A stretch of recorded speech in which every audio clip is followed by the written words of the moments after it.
Hello everyone. तो इस video में हम अपना नेक्स्ट टॉपिक करने वाले हैं जो कि है सोर्सेज ऑफ रिक्रूटमेंट। मैं पुरानी वीडियोस में स्टाफिंग प्रोसेस, सिलेक्शन प्रोसेस और सिलेक्शन और रिक्रूटमेंट के बीच का डिफरेंस बता चुका हूं। लिंक आपको डिस्क्रिप्शन में मिल जाएगा मेरी सारी वीडियोस का और पुरानी वीडियोस का इन टॉपिक्स के ऊपर। तो देखो, सोर्सेज ऑफ रिक्रूटमेंट में मेनली दो सोर्सेज होते हैं। एक होते हैं इंटरनल सोर्सेज ऑफ रिक्रूटमेंट और एक होते हैं एक्सटर्नल सोर्सेज ऑफ रिक्रूटमेंट। जैसा कि नाम से पता ही चल रहा है, इंटरनल सोर्सेज ऑफ रिक्रूटमेंट में हम जो अपनी खाली जॉब पोजीशन होती है या वैकेंसीज जिसे हम कहते हैं, उन्हें हम फिलअप कर लेते हैं अपने ऑर्गेनाइजेशन के करंट एम्प्लॉयज के ही थ्रू, और एक्सटर्नल में हम बाहर से लोगों को इन्वाइट करते हैं सिलेक्शन प्रोसेस के लिए। आपको पुरानी वीडियोस मेरी देख चुके होंगे तो आपको पता ही होगा रिक्रूटमेंट और सिलेक्शन के बीच का डिफरेंस। तो देखो, इंटरनल सोर्सेज ऑफ रिक्रूटमेंट में दो तरीके के हमारे पास सोर्सेज हैं। एक हम कर सकते हैं पहला ट्रांसफर। ट्रांसफर देखो हम दो तरीके से करते हैं। ट्रांसफर हम ब्रांच टू ब्रांच या फिर डिफरेंट लोकेशन, जिसका सेम मतलब वही हो गया कि हम या तो किसी दूसरी ब्रांच में शिफ्ट कर देंगे या फिर किसी और लोकेशन में शिफ्ट कर देना, सेम ही मतलब है।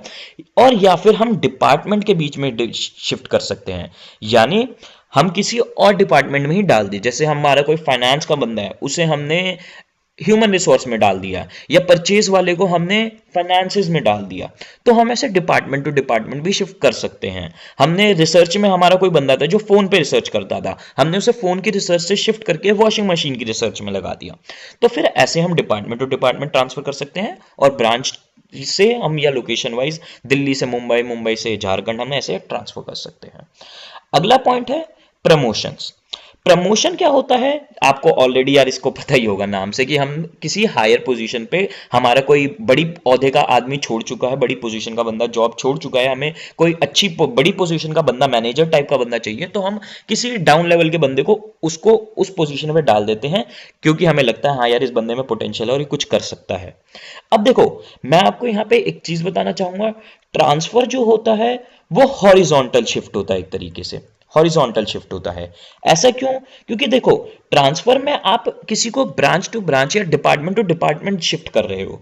इसमें किसी बंदे की ना रिस्पॉन्सिबिलिटी में कोई चेंज आता ज्यादा, ना उसकी पावर में चेंज आता, और ना उसकी सैलरी में कोई ज्यादा चेंज आता। छोटे मोटे चेंजेस होते हैं जो भी उसका ट्रांसफर हुआ होता है।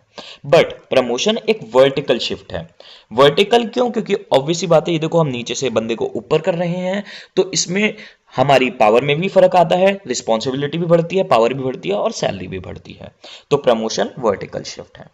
अब अगला है एक्सटर्नल सोर्सेज ऑफ रिक्रूटमेंट, जो मेरा बड़ा फेवरेट टॉपिक है, पता नहीं क्यों, बट मजा आएगा इसको पढ़ने में। इसमें सबसे पहला आता है कैंपस प्लेसमेंट्स। देखो, कैंपस प्लेसमेंट्स क्या होती है, ऑल्दो आपको शायद इस चीज का पता नहीं होगा। कैंपस प्लेसमेंट्स क्या आपने सुनी, आपको टेक्निकल वर्ड नहीं सुना होगा, बट आपने ये चीज वैसे सुनी हुई होगी कि देखो, आपने सुना होगा कुछ कॉलेजेस जो होते हैं उनकी प्लेसमेंट, उनके वहां से सैलरी पैकेजेस बहुत अच्छे जाते हैं। जैसे आपने सुना होगा एसआरसीसी या फिर आईआईटी या डीटीयू या लॉ के कई सारे ऐसे कॉलेजेस जिनसे कई कई लाख रुपए पर मंथ के जाते हैं सैलरी पैकेजेस, जिसे हम कहते हैं कि हाँ यार इस कॉलेज की प्लेसमेंट बहुत अच्छी है। अब देखो, कैंपस प्लेसमेंट क्या होती है, कॉलेजेस जो हैं वो कंपनीज को कांटेक्ट करती हैं, और कई केसेस में कंपनीज कॉलेजेस को कांटेक्ट करती हैं कि यार मैं आपके कैंपस, आपके कॉलेज पे आना चाहता हूं, और आपके कॉलेज से आपके जो बच्चे अब पास होने वाले हैं इस साल, उनको हम हायर करना चाहते हैं इस सैलरी पैकेज पे और इस पोजीशन पे। तो जब कंपनीज कॉलेजेस में जाती हैं नए अंडर ग्रेड्स को या पोस्ट ग्रेड को जो पास करने वाले होते कॉलेज, उनको हायर करने, इसे हम कहते हैं कैंपस प्लेसमेंट। अगला है management consultant and placement agencies. देखो, ये क्या होती हैं, ये बेसिकली एक तरीके से मिडल मैन होते हैं। जैसे देखो, ये हो आप, आपको चाहिए एक जॉब, और ये है एक कंपनी जिसको चाहिए कुछ एम्प्लॉयज, क्योंकि इनके पास काम करने के लिए पोजीशन भरी हुई खाली है, सॉरी, और इनको कोई बंदा मिल नहीं रहा काम करने के लिए। अब देखो, आप नहीं जानते इस कंपनी में खाली पोजीशन, और एक कंपनी नहीं जानती कि आप वेले घूम रहे हो। तो बीच में आते हैं मैनेजमेंट कंसल्टेंट, जो कुछ सूट बूट और टाई वाले लोग होते हैं। ये बेसिकली कंपनीज किस तरीके की होती हैं, ये कंपनीज जो जॉब सीकर्स होते हैं और जो एम्प्लॉयर्स होते हैं उनको कनेक्ट करती हैं। बेसिकली इन कंपनीज के पास कई सारी कंपनीज, इन जो कंसल्टेंट्स होते हैं इनके पास कई सारी कंपनीज जाती हैं, एक ये कंपनी गई, एक ये कंपनी गई, ऐसे कई 10-15 कंपनीज इनके पास जाती हैं और इनको बताती है कि यार हमें इस जॉब पोजीशन का बंदा चाहिए। और इनके पास कई सारे लोग आते हैं जो इंटरव्यू देते हैं। एक ये आप गए, एक कोई और बंदा गया इंटरव्यू देने। तो ये करते क्या है, ये इंटरव्यू लेते हैं छोटा मोटा लोगों का, और फिर ये उस इंटरव्यू के अकॉर्डिंग और आपका इंटरेस्ट नाप के जिस भी कंपनी में आपकी प्रोफाइल फिट होती है जो इनके पास आई हुई है, उस कंपनी में आपको भेज देते हैं फर्दर सिलेक्शन प्रोसेस के लिए, यानी और आगे के इंटरव्यूज के लिए। मैंने भी एक मैनेजमेंट कंसल्टेंट वर्टिकल रिक्रूटर्स के थ्रू मेरी लगी थी एक जगह जॉब। तो इन बंदों को काफी अच्छी, मैं आपको फन एक फैक्ट बताऊंगा कि इनको काफी अच्छी कमीशन मिलती है एक बंदा प्लेस कराने की। मतलब इनको अराउंड 10 से 50 हजार रुपए मिलता है एक बंदे को प्लेस कराने का किसी कंपनी में। अगर आप ये हो और आप इस बंदे के थ्रू आप किसी कंपनी में आपकी जॉब लगती है, तो ये कंपनी इसको 10 से 50 हजार रुपए देगी सिर्फ एक बंदा प्लेस होने का। अब आप सोच रहे हो कि कंपनी पागल है कि इतने सारे इंडिया में अनएम्प्लॉयड लोग हैं, क्यों इतना खर्चा करती है किसी लोगों को ढूंढने में, इस बंदे को बीच में पैसे देती है इतने अच्छे। बट मैं यही बताना चाहूंगा, इंडिया में सिर्फ पॉपुलेशन ज्यादा है, स्किल्ड लोग कम है। तो स्किल्ड लोगों को ढूंढने के लिए कंपनीज को एक्चुअल में बहुत ज्यादा खर्चा करना पड़ता है। अगला है एम्प्लॉयमेंट एक्सचेंज। देखो, एम्प्लॉयमेंट एक्सचेंज एक तरीके से भाई है मैनेजमेंट कंसल्टेंट और प्लेसमेंट एजेंसीज का। बट एम्प्लॉयमेंट एक्सचेंज ना थोड़ा गरीब भाई है। बेसिकली इन दोनों चीजों में ना बच्चों को बहुत कंफ्यूजन होती है, बट मैं आपको बताता हूं, जो एम्प्लॉयमेंट एक्सचेंजेस होते हैं ना, वो गरीब भाई है मैनेजमेंट कंसल्टेंट और प्लेसमेंट एजेंसीज का। मैं आपको कुछ फैक्ट बताता हूं एम्प्लॉयमेंट एक्सचेंजेस के बारे में। पहली बात, ये गवर्नमेंट के द्वारा रन करे जाते हैं, तो फिर आप समझ ही सकते हो कैसे गरीब होगा। आप सोचो वैश्य कोऑपरेटिव बैंक और उसको कंपेयर करो स्टैंडर्ड चार्टर्ड या आईसीआईसीआई बैंक से, तो आप सोच सकते हो कि कैसा डिफरेंस होगा। तो गवर्नमेंट एजेंसी, सबसे पहली बात है, गवर्नमेंट के द्वारा रन करी जाती हैं।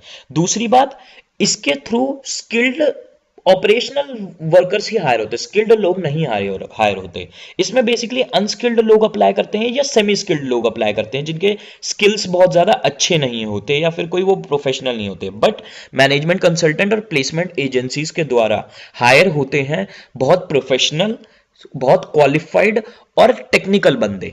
बट एम्प्लॉयमेंट एक्सचेंजेस से स्किल्ड, सेमी स्किल्ड और अनस्किल्ड लोग हायर होते हैं रादर देन की स्किल्ड। और मैनेजमेंट कंसल्टेंट और प्लेसमेंट एजेंसीज थोड़ी टेक्नोलॉजी पे चलते हैं। यहाँ पे थोड़ा फॉर्मल माहौल होता है, सब सूट टाई पहन के बैठे होते हैं, यहाँ पे इंटरव्यूज होते हैं और ये सब चलता है। बट एम्प्लॉयमेंट एक्सचेंजेस में कुछ नहीं होता है। ये बेसिकली एक छोटी लोकल सी जगह सी होती है एक फ्लोर की, और वहां पे कुछ रजिस्टर्स रखे होते हैं, एक दो कंप्यूटर्स रखे होते हैं, जिनमें की होता है फंक्शनिंग की मैनेजमेंट कंसल्टेंट की तरह है। एम्प्लॉयमेंट एक्सचेंजेस में होता क्या है कि कंपनीज जाके अपने आप को रजिस्टर्स में अपना नाम, पता, एड्रेस और अपनी रिक्वायरमेंट लिख देती हैं, और एम्प्लॉयज जाके अपने नाम, पता और अपनी क्वालिफिकेशन लिख देते हैं एक एम्प्लॉयज के रजिस्टर में। तो ऐसे दो चार रजिस्टर मेंटेन्ड होते हैं। कंपनीज जाके देख लेती हैं कि हाँ यार ये बंदा जॉब ढूंढ रहा है और अपने आप कॉल कर लेती हैं, या फिर एम्प्लॉयज आके कंपनी के रजिस्टर में देख लेते हैं कि हाँ यार ये कंपनी जॉब सीकर्स ढूंढ रही है, तो वो जाके अप्लाई कर देते हैं। तो बेसिकली ये बड़ा चीप सा काम होता है, ये मतलब हल्के स्केल पे होता है, और ये काम रजिस्टर्स में होता है। और गवर्नमेंट ऑफिशियल आपको पता ही है कैसे होते हैं, तो गवर्नमेंट ऑफिशियल के द्वारा किया जाता है जो थोड़े सुस्त से होते हैं।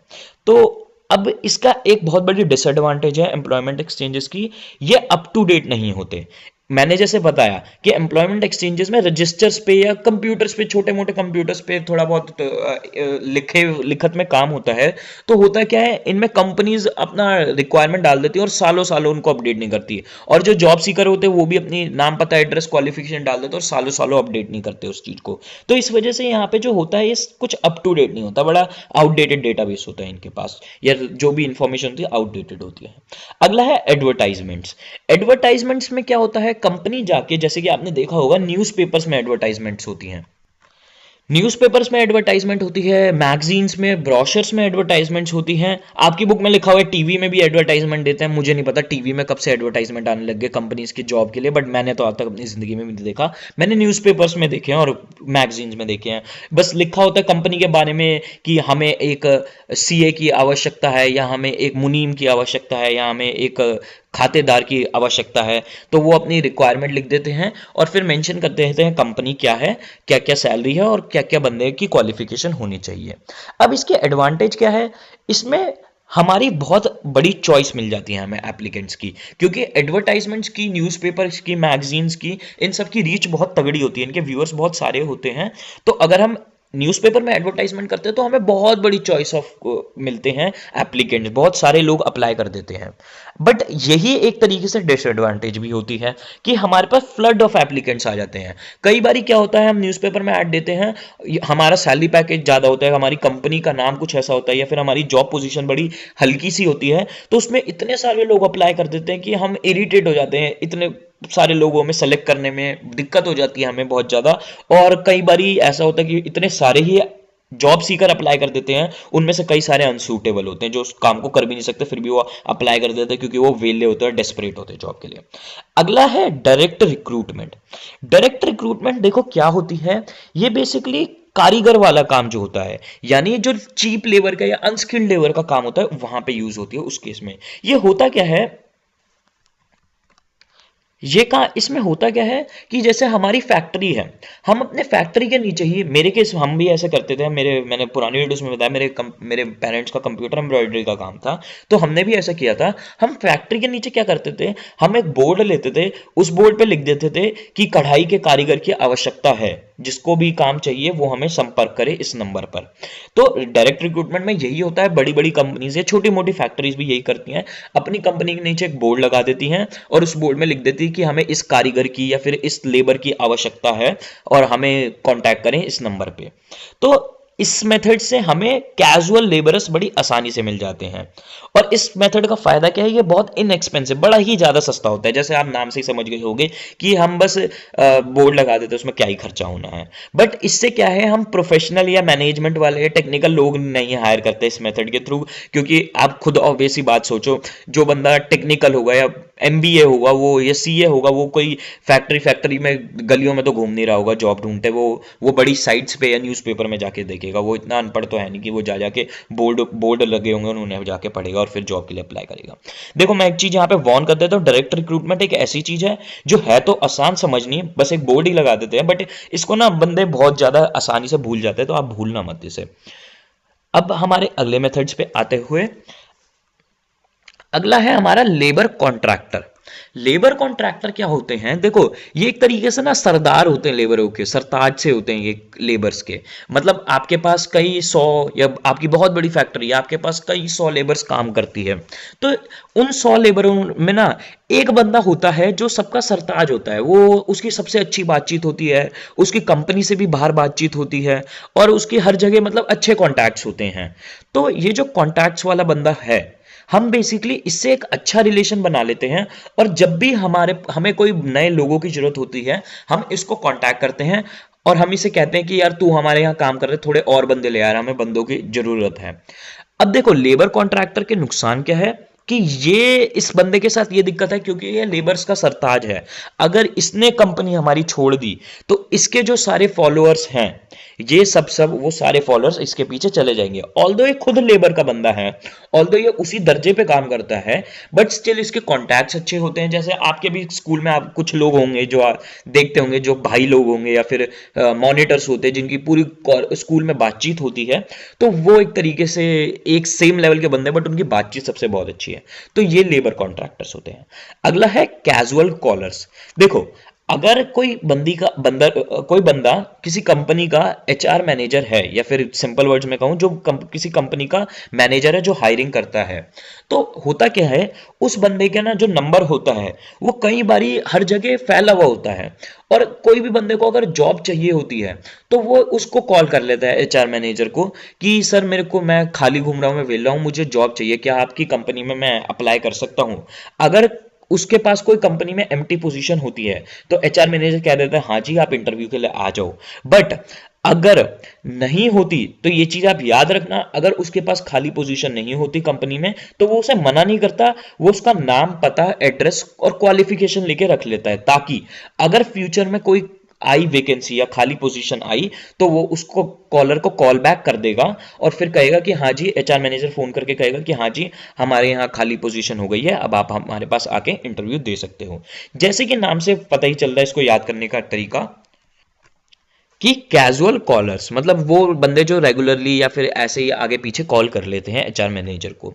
इसकी सबसे बड़ी एडवांटेज क्या है, रिड्यूसेस कॉस्ट ऑफ रिक्रूटमेंट। देखो जैसे कि मैंने कहा कि अगर कंपनी के पास खाली पोजीशन ना हो तो एचआर मैनेजर क्या कहता है कि आप हमें अपना नाम पता एड्रेस दे दो, मैं आपको फ्यूचर में कांटेक्ट कर लूंगा।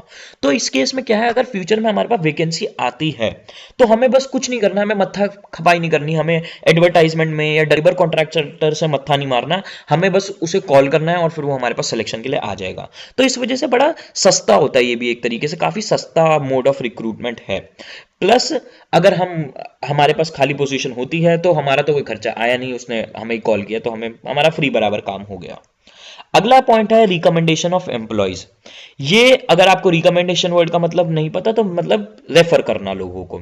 ये क्या होता है, हमारे किसी करंट एम्प्लॉय ने हमें कोई रिकमेंडेशन दे दी कि भैया ये हमारे, हमने बताया कि यार हमें इस पोजीशन का बंदा चाहिए, तो कोई हमारा करंट एम्प्लॉय आया, उसने कहा कि सर हम, मेरा चाचा का बेटा या फिर मेरा दोस्त या मेरा भांजा का पोता का लड़का जॉब ढूंढ रहा है, तो वो आपकी कंपनी में जो पोजीशन के लिए आप बंदे ढूंढ रहे हो उस वहां पे अप्लाई कर सकता है।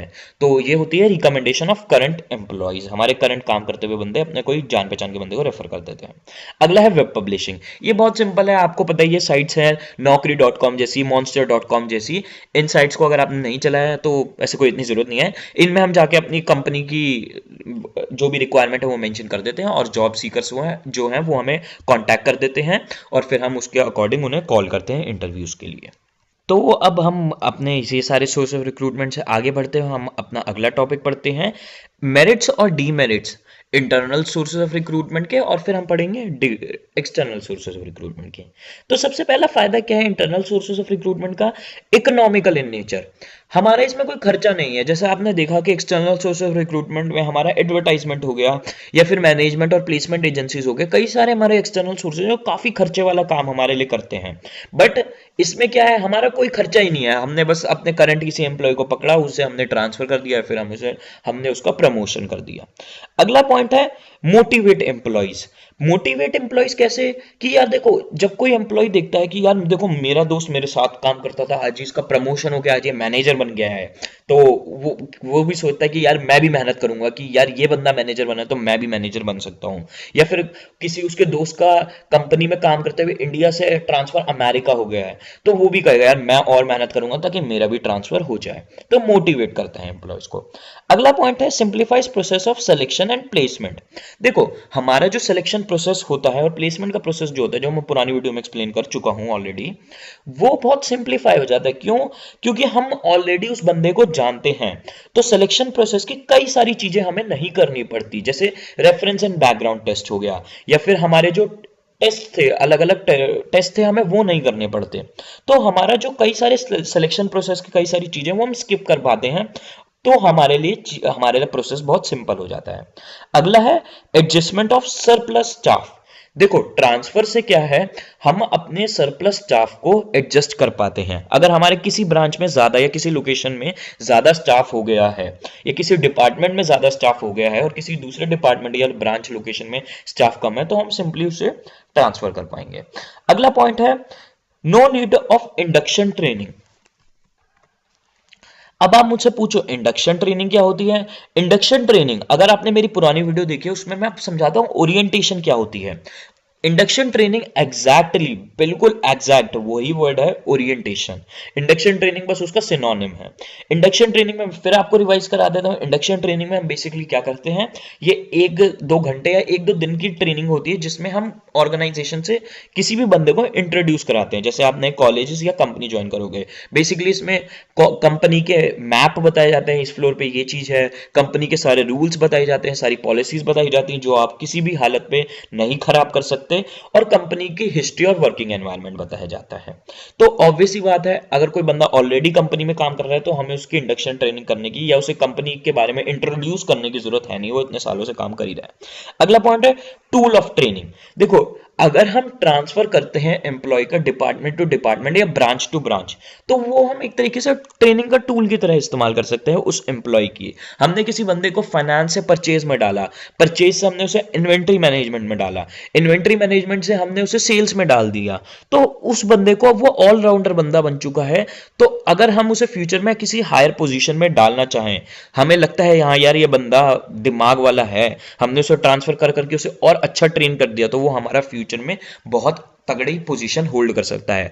अगर आप किसी कंपनी के सीएफओ यानी चीफ फाइनेंशियल ऑफिसर या सीईओ यानी चीफ ऑपरेशनल ऑफिसर, इन लोगों की स्टोरी देखो तो इनकी स्टोरी बेसिकली यही होती थी कि इन्होंने अलग अलग डिपार्टमेंट्स में, अलग अलग ब्रांचेस में, अलग अलग जगहों पे काम किया, तो वो उससे ट्रेन हुए और फिर उन्होंने बड़ी पोजीशन ले ली।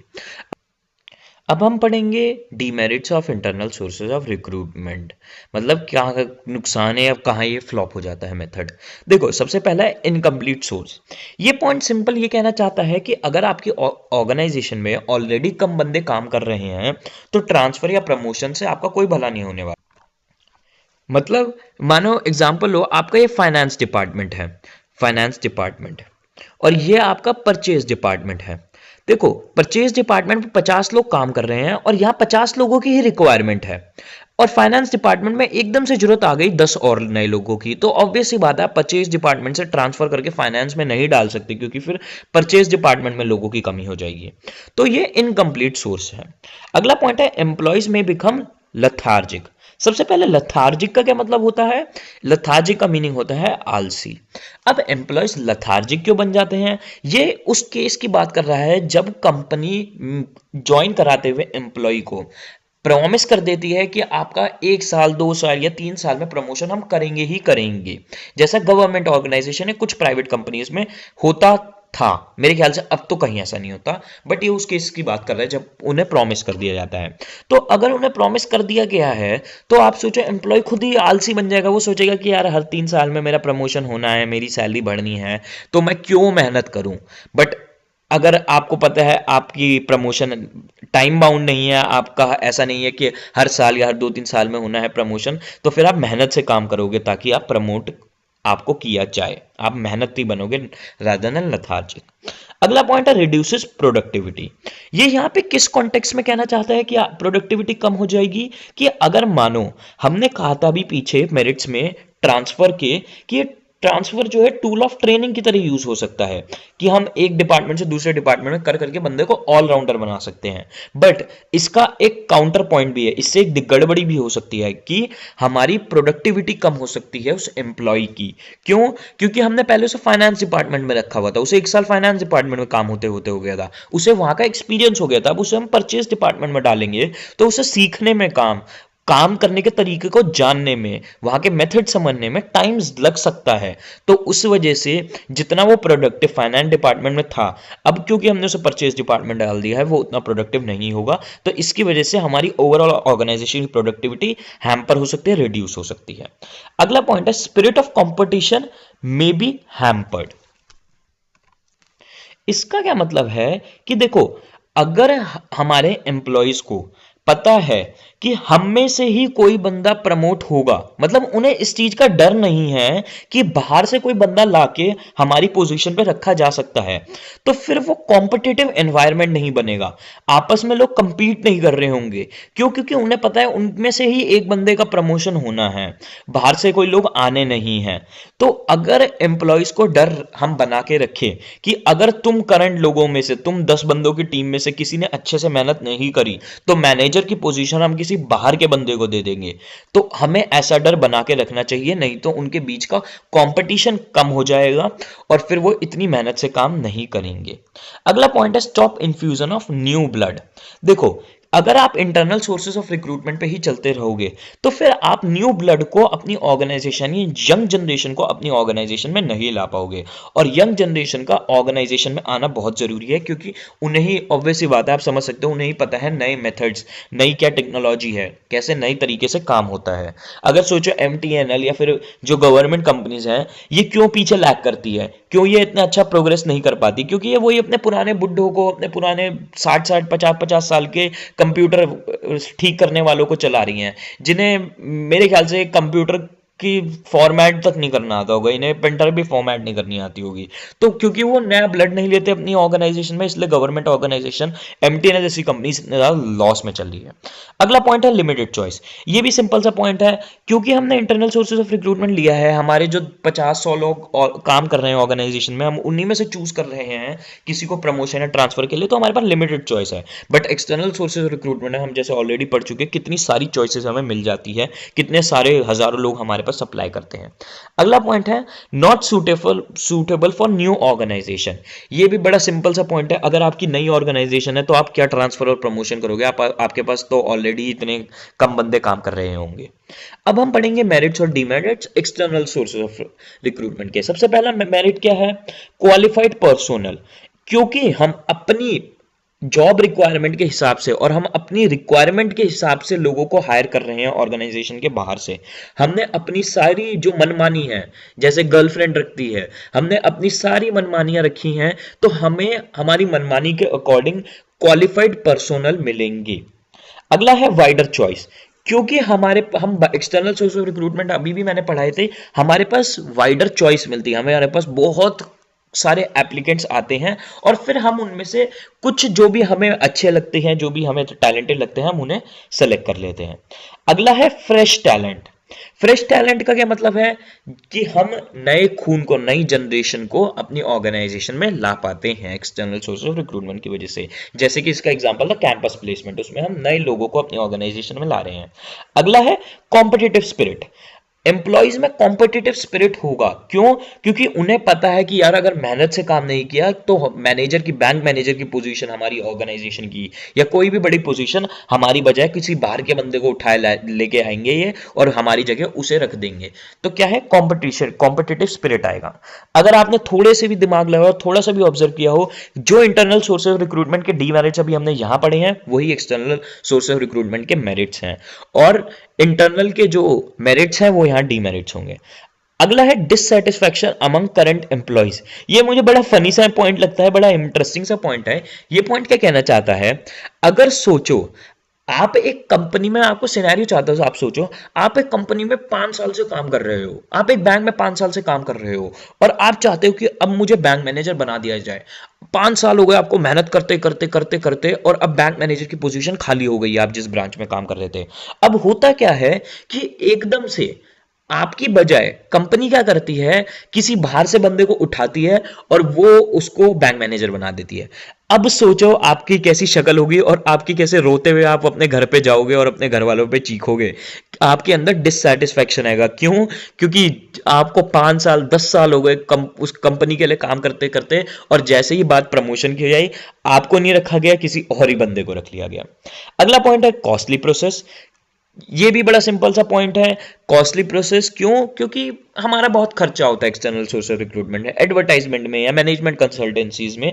हमारे कई सारे एक्सटर्नल सोर्स ऑफ रिक्रूटमेंट काफी ज्यादा महंगे होते हैं हमारे इंटरनल के कंपैरिजन में। अगला पॉइंट है लेंदी प्रोसेस। ये चीज मैं हमेशा बच्चों को कहता हूं, जहां कॉस्ट आया वहां टाइम का जरूर मुद्दा उठेगा ही उठेगा। जहां टाइम का मुद्दा उठा है वहां कॉस्ट का मुद्दा 95% केसेस में उठता है। लेंदी प्रोसेस का क्या मतलब है? कि प्रोसेस जो होता है एक्सटर्नल सोर्स ऑफ रिक्रूटमेंट बड़ा ज़्यादा टाइम कंज्यूमिंग होता है।